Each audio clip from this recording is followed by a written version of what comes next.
Crucible of the Vampire, written by Amanda Murray, narrated by Gemma Lawrence. Chapter 2. A Significant Find. Isabelle got out and stood with her case in her hand, listening to the taxi as it hurriedly drove off, disturbing some crows in a nearby tree. Their sudden cawing made her jump. The house stood before her like a large grey cloud that had suddenly blocked out the sun. It was so much bigger than she'd imagined. Did people really still live in houses of this size? There must be over 50 rooms. Ashwell Hall was a large 17th century manor house designed in the neo-Jacobean style. Standing 3 stories high and built in grey ashlar blocks, it was indomitable in the gentle pastoral landscape. The stone had darkened over the years from the continuous onslaught of the weather. Virginia creeper crawled up the building, trying to suffocate it in a moss-like covering. 3 large bay windows flanked the eastern entrance, a Tuscan portico carved in the centre with the family coat of arms. The large stone mullioned windows with their wooden and leaded casements reflected the last of the day's sunlight in the small panes of glittering glass. Isabelle edged slowly towards the house. Her shoes crunched on the gravel, and the crows announced her presence with the beating of their wings and their harsh caws. She reached the ornate front door and knocked tentatively. Nothing. She peered forward and looked through the glass. She thought she could just make out a shadow of someone inside, several meters away from the door. Feeling a little confused, she opened the door and went cautiously inside. Isabelle stepped into a gloomy, large wood-panelled hall, with a stone fireplace to her right and a series of wooden doors to her left, and an elaborate plasterwork ceiling decorated with fleur-de-lis like fondant decorations on a wedding cake. The air was colder inside, and she shivered involuntarily. "Isabelle, I presume." A slim man in his 50s walked towards her out of the shadowy light, his hand outstretched, his demeanour as chilly as the atmosphere. Isabelle tried to look confident. "Hello, Mr. Scott-Morton, it's very nice to meet you." "Call me Carl, please. Now come on through. My wife, Evelyn, is in the drawing room." He gestured to one of the panelled doors, motioning her to leave her case in the hall. Isabelle smiled nervously and followed Carl into where a slim, elegant blonde woman was seated in a chintzy wingback chair. There was a pot of tea on an old-fashioned coffee table and 3 cups and saucers. The drawing room was cold, like the hall, and Isabelle was glad she still had her coat on.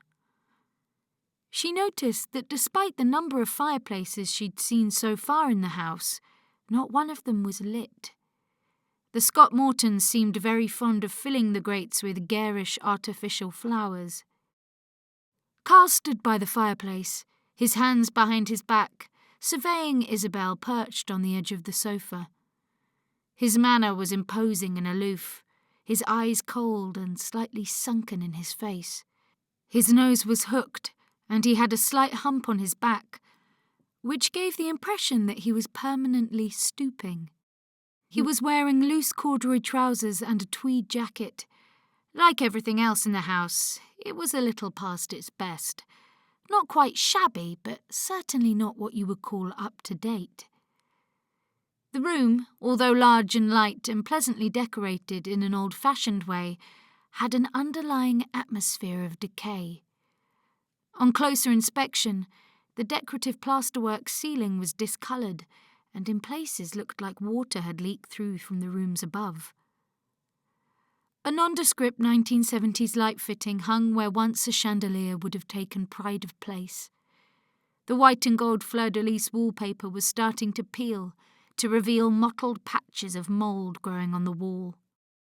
Pictures had been strategically placed to try to disguise the rips and stop the onslaught of deterioration. The beautiful parquet floor was covered in a modern Chinese rug, and in the corner stood a full-size grand piano, its ivory keys yellowing. The room smelt of floor polish and dust simultaneously. There were plenty of pictures and ornaments arranged around the room, and furniture from a mishmash of periods, and to Isabelle's eyes, none of them looked particularly valuable or merited being called antiques. Evelyn got up and poured Isabelle a cup of tea and watched her quizzically. "So, Isabelle, how long have you been working for the Professor?" "Well, it's been about 18 months now. I'm one of his assistant curators." "Do you like what you do?" Carl was watching Isabelle intently. She felt a little intimidated, like she was involuntarily being interviewed, but didn't want her inexperience to show. This trip was a big deal, and she wanted to make a good impression. "There's something about the past that I find rather mesmerizing. I know that being surrounded by dusty old relics isn't everyone's idea of a dream job, but it's perfect for me." Isabelle looked at Carl and Evelyn hesitantly, wondering if she was saying too much. She took a sip of her tea. It was hot, but bitter. Evelyn smiled. "Well, you'll feel right at home here, dear." This was the first time Evelyn had spoken. Her voice was soft and melodic with a lilting French accent. Isabelle could see now that she was well-dressed, petite, and had a certain artistry about her. She was effortlessly elegant in a way that many French women are. Isabelle turned back to Carl and asked, "The Professor has given me some of the background, but how did you come across the cauldron?" "I've been undertaking a series of renovations to the house, and part of that was the installation of a new gas main. Anyway, as we began excavating, we unearthed the cauldron. I was aware of the stone cauldron, of course, and not wanting to damage it, I thought it was best to give you a call." Carl put his hands in his pockets and began rocking slightly on his feet. He stared at Isabelle. His eyes remained cold and aloof. "I'm looking forward to seeing it," Isabelle said enthusiastically. And she was. If the cauldron turned out to be the missing half of the stern cauldron, then it would be big news. It would mean quite a lot of prestige for the university, which, as the Professor had reminded her, would help with funds for the department. Something they were always short of. "I hope you will be comfortable here," Carl said, looking at Isabelle, and then across to his wife, who was smiling sweetly at her. "Tomorrow you can start removing it from the ground. Right. I shall introduce you to our daughter, Scarlett." Isabelle quickly finished her tea and followed Carl and Evelyn out of the drawing room, back into the gloominess of the hall. They led her under a tall wooden archway into an even larger rectangular room with a vaulted ceiling. She looked up to where the wooden-panelled ceiling arched into an elaborate stained-glass window at the very top. From here, the light dappled through the coloured glass in soft shades of yellow, green and red, and dispersed into the gloom.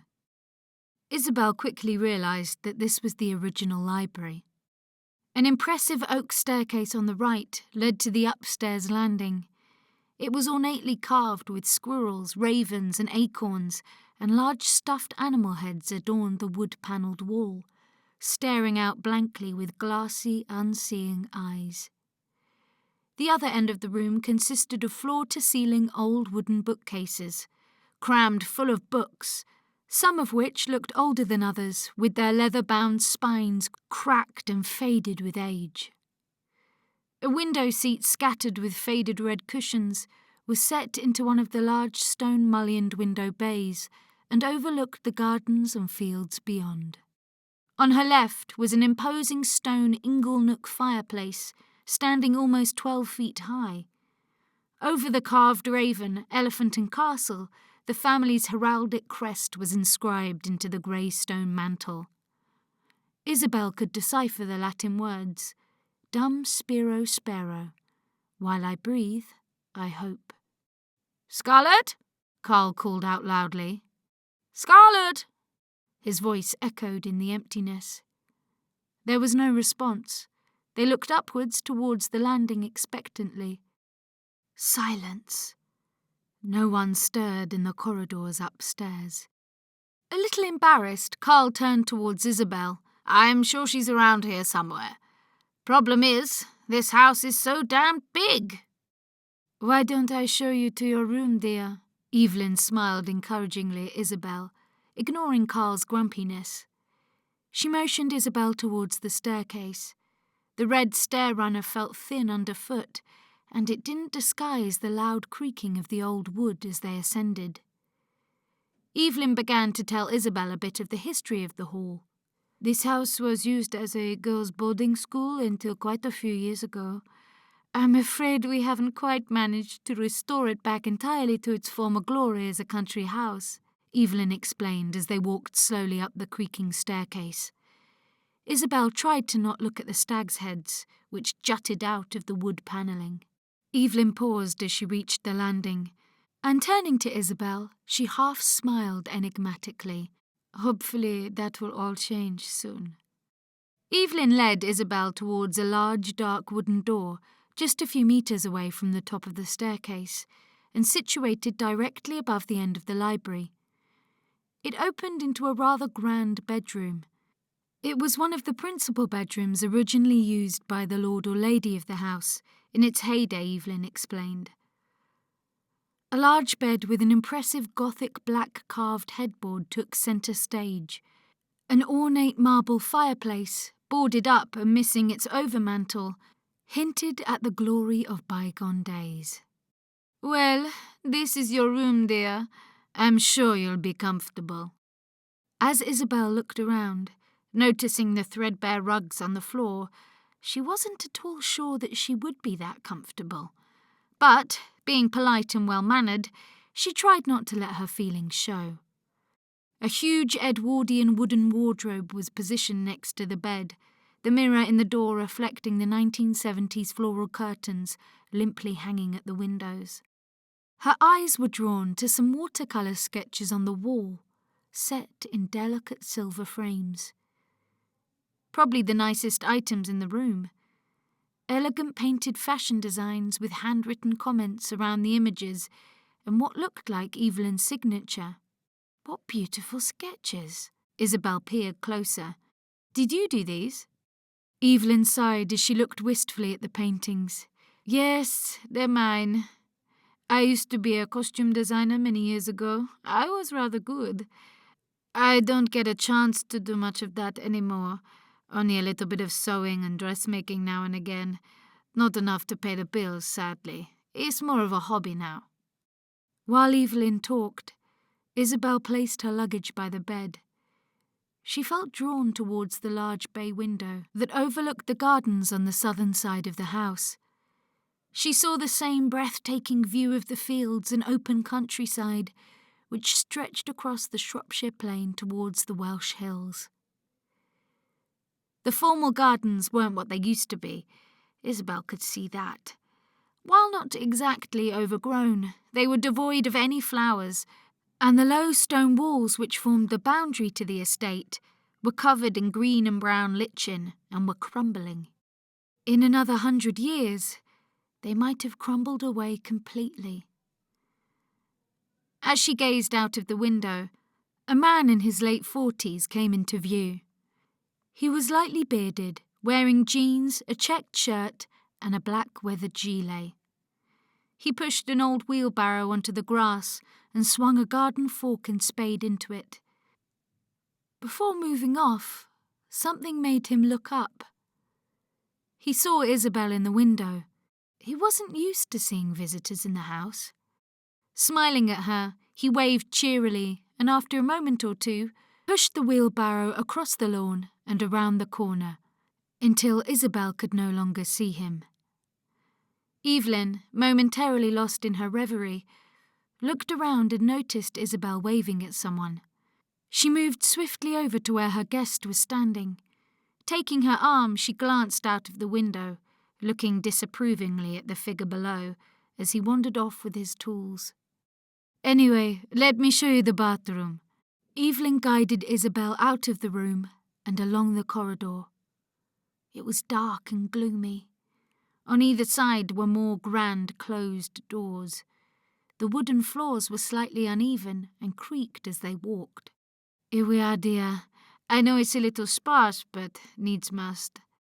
Isabelle looked around the communal-style bathroom with its 3 toilet cubicles and linoleum floor and tried to hide the fact that she was mildly appalled. She hadn't seen a bathroom like this since she'd been a student. Even during her university days, it had never been this bad. "Oh, it's fine, honestly," Isabelle pretended politely, thinking she'd only have to endure this for a few days at most. It would make returning to her cosy flat all the more pleasurable.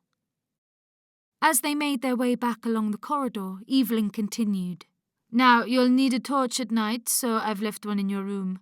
Not all the house is wired up yet, and we haven't got round to putting up all the lighting."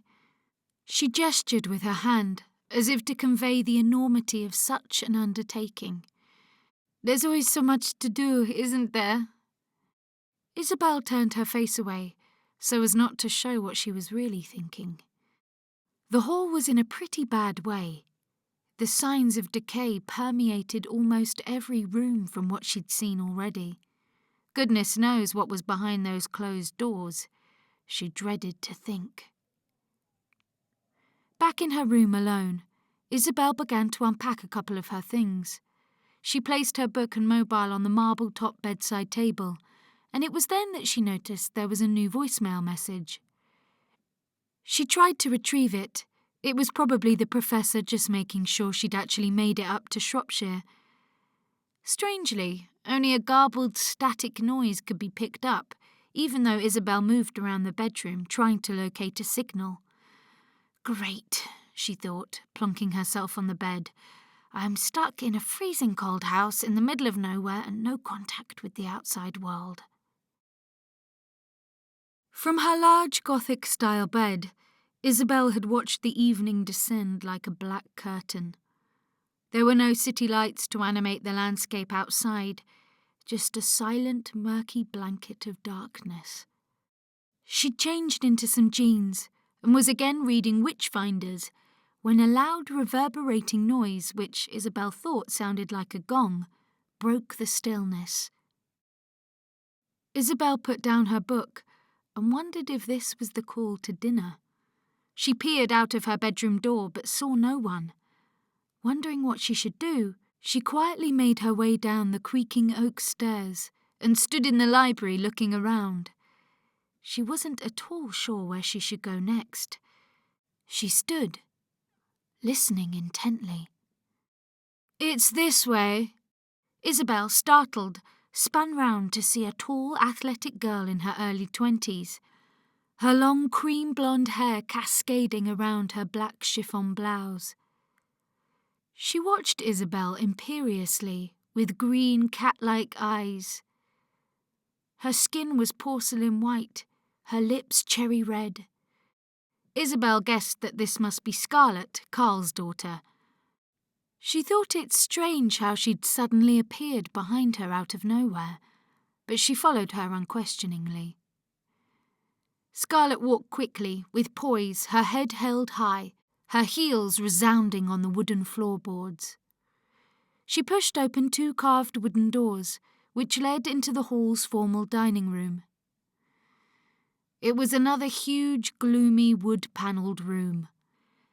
It would have been glorious in its day, where food was artfully celebrated and the atmosphere would have been alive with conversation and music. Now, large empty spaces in the wood panelling gaped, where once life-sized grandiose portraits of the family would have gazed down arrogantly on the proceedings. The room was lit by a couple of ornate shiny silver candelabras on the long table which was placed in the middle of the room. The flickering light cast peculiar shadows, and the edge of the room seemed to disappear into a vignette of darkness. At the table, Carl and Evelyn sat as if from a bygone era. They'd changed for dinner, and Evelyn was wearing long satin evening gloves and what could almost be described as a cocktail dress. Isabelle felt completely underdressed. She hadn't realised that she'd been expected to wear something more formal for dinner. She quickly sat down, feeling embarrassed and uncomfortable in her jeans and casual top. She glanced across at Scarlett, who was now ignoring her and playing noisily with her cutlery. Carl began pouring her a glass of red wine. The colour looked blood red in the shadowy light. The meal itself consisted of some indistinguishable stew and a dish of unappetizing vegetables. Isabelle suddenly lost her appetite. Evelyn, sensing her discomfort, smiled reassuringly. "Do you come from a performing background, Isabelle? You have such a lovely face for the stage." Isabelle was a little taken aback. I've played the piano a bit." "How nice," mused Evelyn in her soft, lilting accent. "I love the piano. Was that on stage?" "Oh, no, that was in church." Carl, who'd been listening intently and watching Isabelle with his haughty expression, said, "You must have seen the organs in the hall. My great-grandfather was very keen on them." He paused while he took a drink from his wine-glass, sipping the red wine slowly and purposefully. "You don't strike me as the religious type." "Oh, I'm not really. I used to enjoy it when I was younger. When my parents got divorced, I didn't want to go anymore." Isabelle looked down at her plate and fiddled with her fork. She wasn't particularly comfortable talking about her past. She'd managed to blank out the disappointments from all those years of believing. There had been faith and hope when she had believed in God, when she had believed in happy endings and that love would last. But of course love didn't always last, and when love ended, faith and hope often withered, to be replaced by disillusion and skepticism. Something in her parents' divorce had tarnished her faith in relationships. She found it difficult to trust people, and this made her hold back on her emotions and feelings. Several boyfriends had accused her of being a bit cold and withdrawn, but she wasn't. She was just afraid of getting hurt. She sighed at the memory, and feeling like she'd opened up too much to these strangers, changed the subject quickly. "So, how long have you lived in this house?" Scarlett, who had not said a word since her encounter with Isabelle in the hall, and had been sitting petulantly all through dinner, toying with her food, suddenly said, "Forever." She looked away, bored, a blank look on her face. Carl, ignoring his daughter, continued. "My family bought the hall in the 1800s. Of course the house is much older, 17th century originally, with some Victorian additions at the rear of the building." Isabelle knew it wasn't uncommon for grand houses like this to have several add-ons, as each generation wanted to put their mark on the building and adapt it for their needs. "I'm sure a house of this age must keep lots of secrets," Isabelle said, suddenly becoming very interested in the secrets that Ashwell Hall might reveal. "Oh yes, the Atterley family who built the hall were secret Catholics, and all through the Reformation refused to give up their faith." Evelyn had been watching her husband intently during the exchange. Isabelle could sense Scarlett, who was sitting next to her, was bored and restless. Isabelle wondered if she was even listening to the conversation. "I'm really looking forward to seeing the cauldron," Isabelle said enthusiastically. Carl frowned, pursed his lips and looked down at his plate, before answering in a slightly annoyed way. "I was expecting the professor to come here himself, given the importance of the find." Isabelle began to answer, but Carl immediately cut her off. "But I'm sure you know what you're doing." Before Isabelle had time to take offence at Carl's comments, Evelyn hurriedly said, "If we can sell it, it will help us tremendously with the much-needed renovations." Isabelle certainly couldn't argue with that.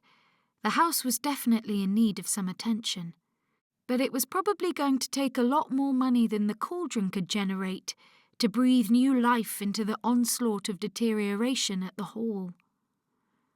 Carl looked intently at Isabelle. "It's a significant find.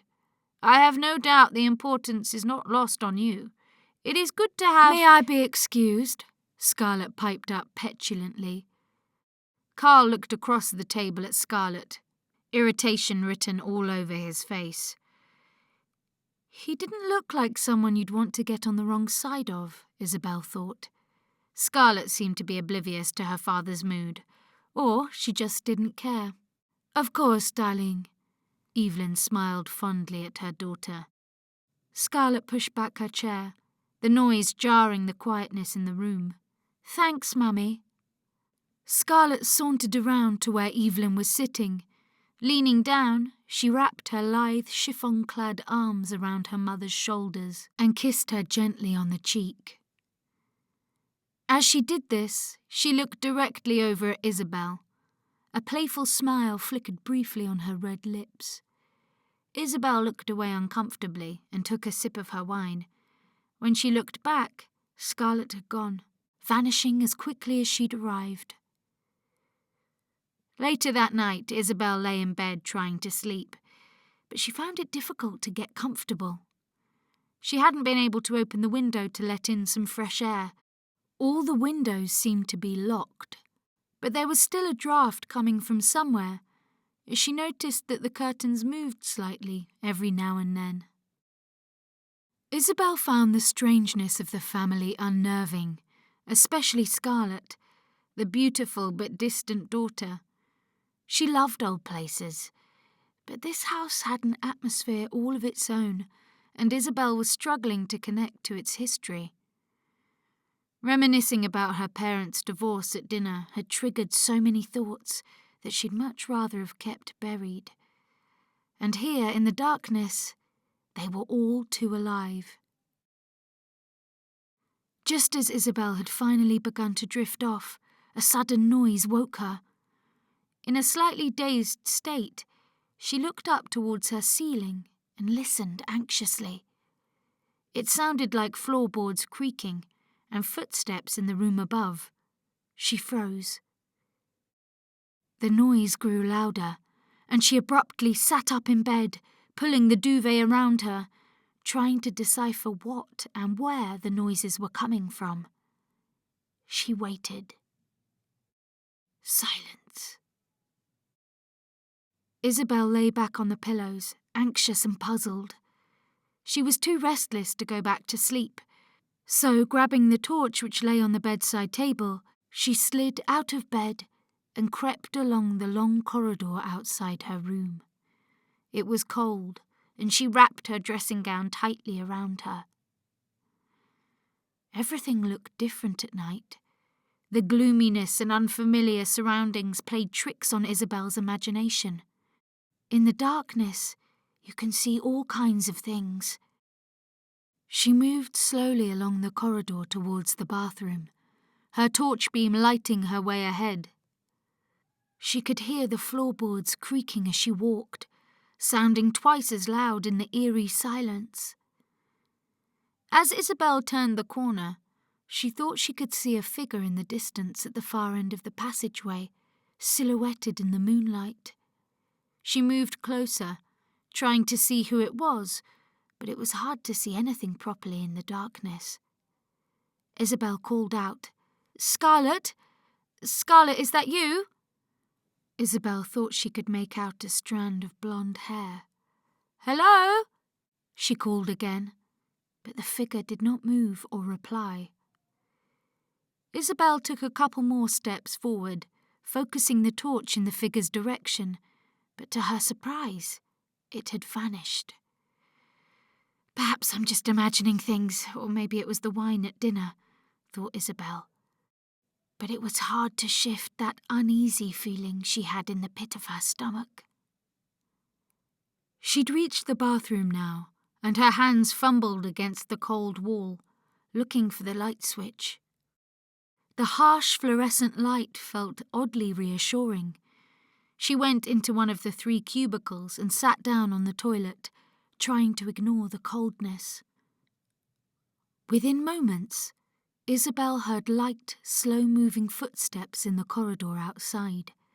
She froze, listening as they got nearer. The sound changed. Whoever it was had entered the bathroom and was now walking on the linoleum floor towards her. "Scarlett!" Isabelle called out again, feeling a little exasperated. Still no answer. The footsteps came to a halt outside the toilet cubicle that Isabelle was in.